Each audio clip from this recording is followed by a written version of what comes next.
So, hello, welcome, and very good evening to all here in FinTube. This is the post market report of 31st of May. आज तारीख है 31 मई और देख लेते हैं market में कल क्या लेवल्स हो सकते हैं क्योंकि कल 1 जून है और वीकली एक्सपायरी है। जून की फर्स्ट एक्सपायरी होगी।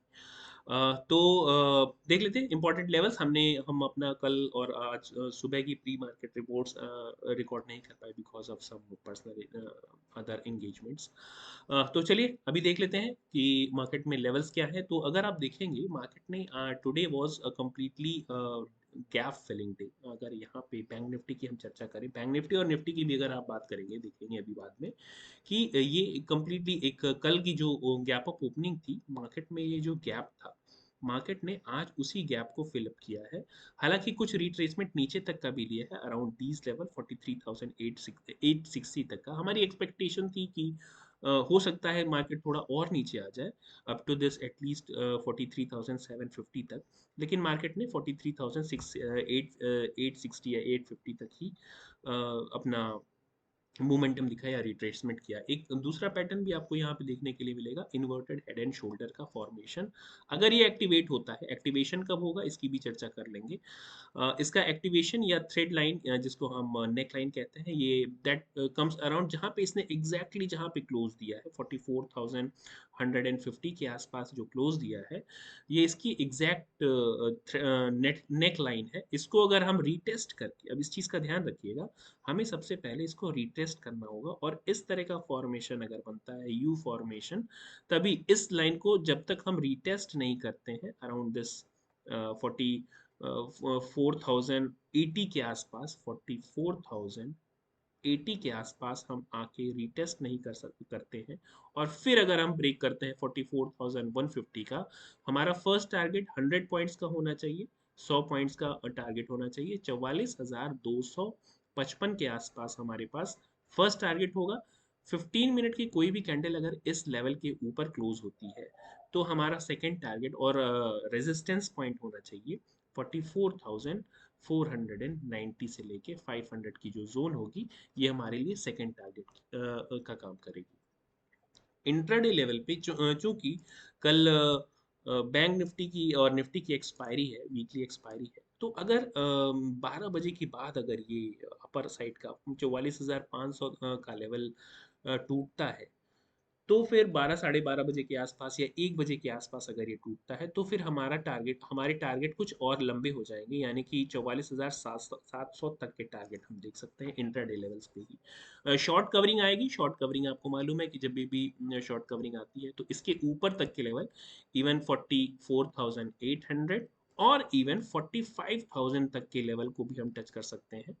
अराउंड दिस 45,000 का जो लेवल है इसको भी टच कर सकते हैं अगर 12 साढ़े 12 बजे के आसपास हमने 44,600 तक 600 को अगर टच कर दिया तो डेफिनेटली ये शॉर्ट कवरिंग आएगी और 45,000 तक हम इसे टच कर सकते हैं। लेकिन अभी उससे हम काफ़ी दूर हैं। अभी उस पॉइंट से हम लगभग 800-900 पॉइंट दूर हैं और बैंक निफ्टी के लिए बहुत बड़े पॉइंट्स नहीं होते हैं। हाँ, सर्टेन लेवल्स के बाद अगर आप इसको ट्रेड करते हैं लाइक 44,600 के बाद अगर हम 12 साढ़े 12 बजे के आसपास इसको ब्रेकआउट देना शुरू करते हैं तो डेफिनेटली हम 45 एटलीस्ट 44,900 के लेवल्स तो देख ही एक्सपेक्ट कर सकते हैं मार्केट में। तो इन लेवल्स का ध्यान रखिएगा, लेकिन हमारा बहुत ज़्यादा बड़े टारगेट्स को टारगेट ना करते हुए 44,600 से लेके 700 को अगर आप टारगेट करेंगे तो ज़्यादा बेहतर होगा। बहुत बड़े बड़े टारगेट्स बहुत ही एक्सेप्शनली ही मिल सकते हैं। हाँ, आपको एक्सपायरी में कभी कभी ऐसे टारगेट ज़रूर मिल सकते हैं। तो डाउन साइड में देख लेते हैं, डाउन साइड में हमारे पास कौन कौन सी अपॉर्चुनिटीज़ है। इसको क्यों ना हम एक ब्रेकआउट लेवल पे रेजिस्टेंस और टारगेट पॉइंट भी कंसीडर कर सकते हैं। तो हमारे पास डाउन साइड में अब जो अपॉर्चुनिटीज़ बनती हैं, ये 44,000 का जो राउंड फिगर लेवल है इसको हम ट्रैक करके थोड़ा सा नीचे ला सकते हैं। यस, 44,000 का 44,050 का लेवल एक अच्छे खासा सपोर्ट जोन की तरह काम कर रहा था। आज भी यहाँ पे आप देख रहे होंगे और इसको ब्रेक करने के बाद ही मार्केट आया, तो ये अभी भी हमारे लिए एक अच्छी खासे सपोर्ट जोन की फर्स्ट इमीडिएट सपोर्ट जिसको हम कहते हैं, तो इमीडिएट सपोर्ट की तरह ये हमारे लिए काम करेगा। 44,050 का जो जोन है, 50 से लेके 55 का जो जोन है, ये हमारे लिए इमीडिएट सपोर्ट या S1 का काम करेगा। इसको ब्रेक करते हैं 43,900 का लेवल या 900 का लेवल या 880 का लेवल हमारे लिए अच्छा खासा सपोर्ट की तरह काम करेगा। इसको अगर हमने ब्रेक करना शुरू किया तो 43,650 से 55 के आसपास 43,650 से लेके इवन दिस 640 से लेके 40 से लेके 55 तक का लेवल हमारे लिए इम्पोर्टेंट सपोर्ट और टारगेट की तरह काम कर सकता है डाउन साइड में। 43,900 का जो लेवल है, 43,900 का लेवल अगर हम 12 साढ़े 12 बजे के आसपास, ध्यान रखिएगा डाउन साइड में 12 साढ़े 12 बजे या 1 बजे के आसपास इसको ब्रेक करना शुरू करते हैं, 1 या 1:30 बजे के आसपास, तो ये जो लोग लॉन्ग गए हैं ना, यहाँ पे भी आपको देखने के लिए मिल सकती है कि लॉन्ग अनवाइंडिंग, और लॉन्ग अनवाइंडिंग जब तेजी से होनी शुरू होगी तो मार्केट क्रैश कर सकता है। तो दिस क्रैश में हैपन अप टू दिस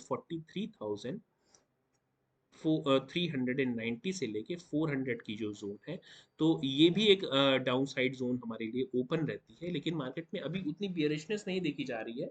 लेकिन अगर इस तरह की कोई कंडीशन 12 साढ़े 12 बजे या 1 बजे के आसपास आती है तो definitely you can target these levels. 43,500 का जो पहला एक राउंड फिगर आएगा 43,500 के आसपास, और उसके बाद 43,390 से लेके 4,400 तक का ये टारगेट हो सकता है। बैंक निफ्टी ने तो हमने देख लिया, चलिए निफ्टी भी चर्चा कर लेते हैं।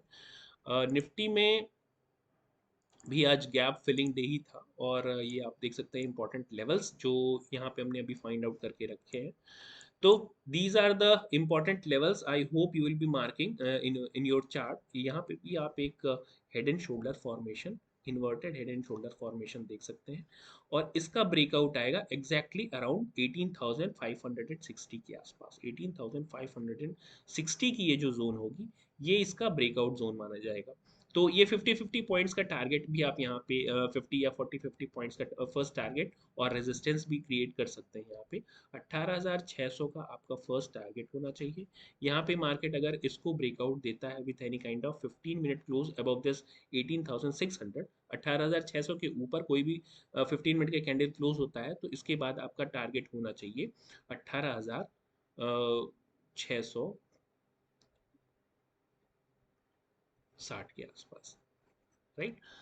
12 साढ़े 12 बजे के आसपास निफ्टी में भी ये कंडीशन बनती है कि 18,600 के ऊपर अगर आपने ये अगर मान लीजिए आप इसको ट्रेड करते हैं और इस 18,600 के ऊपर का जो लेवल है, इसको 12 साढ़े 12 बजे के आसपास आपने ट्रेड करना शुरू किया तो अच्छी खासी यहाँ पे शॉर्ट कवरिंग आ सकती है, और शॉर्ट कवरिंग हमें 18,700 तक के लेवल को ले जा सकती है। तो इन लेवल्स का भी ध्यान रखिएगा। 18,700 तक के लेवल हम अचीव कर सकते हैं अगर ये 12 साढ़े 12 बजे के आसपास हम ब्रेक करते हैं, राइट। तो इस चीज़ का ध्यान रखिएगा। डाउन साइड में इंपॉर्टेंट लेवल्स देख लेते हैं क्या क्या इंपॉर्टेंट हो सकते हैं।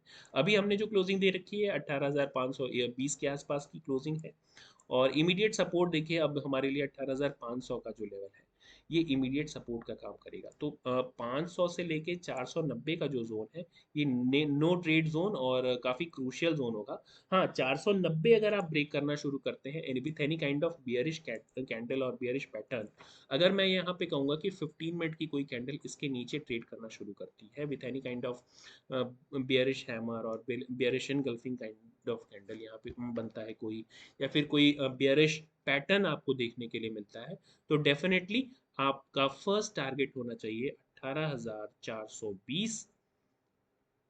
और ये अगर 18,420 हम 12 साढ़े 12 बजे के आसपास ब्रेक करना शुरू करते हैं तो मार्केट में सीवियर सेलिंग आ सकती है, इस चीज़ का ध्यान रखिएगा। फिर हम शायद 18,320 पे ब्रेक ना लगा के यहाँ ये जो है हमारा फर्स्ट टारगेट यहाँ पे होना चाहिए। अगर हमने यहाँ पे 12 साढ़े 12 बजे के आसपास 18,420 के लेवल को ब्रेक करना शुरू किया after 12:30 or 1 o'clock, then our target should be very long, like very big kind of target। तो ये मैं यहाँ पे आपको यहाँ पे थोड़ा सा बुकिंग करनी चाहिए 18,350 के आसपास, लेकिन मैं जो टारगेट लेके चलूँगा 18,270 से लेके 77 का जो है ये टारगेट होगा हमारे लिए कल का, राइट। लेकिन कंडीशन यही है कि 18,420 का जो जोन है वो 12:30 बजे या 1 बजे के आसपास ब्रेक होगा, तभी इस तरह की लॉन्ग अनवाइंडिंग आपको यहाँ पे देखने के लिए मिल सकती है. So these are the important levels you should trade with very limited and well managed position sizing. अगर आपकी पोजीशन साइजिंग वेल मैनेज होगी, लिमिटेड होगी और रिस्क मैनेजमेंट के को आप ध्यान में रख के करेंगे, तो definitely you will be closing tomorrow's expiry in green. तो आप निश्चित रूप से कल की एक्सपायरी जो है ग्रीन में क्लोज करेंगे. सेंटिमेंट्स उतने बेयरिश नहीं है, पॉजिटिविटी है, तो मार्केट का अपर मोमेंटम ही मेरे हिसाब से एक मोटी मोटा जारी रहना चाहिए. जिस हिसाब से आज एफ आई आईज ने, यहाँ पे आप देख सकते हैं कि एफ आई आईज ने भी बाइंग की है लगभग 3400 करोड़ रुपए की, 3,400 करोड़ जिसको हम कह सकते हैं, 3,400 करोड़ की बाइंग कर रखी है एफ आई आईज ने, और लगभग 2,500 करोड़ की सेलिंग कर रखी है डी आई आईज ने. तो एक तरह से sentiments is still on positive side.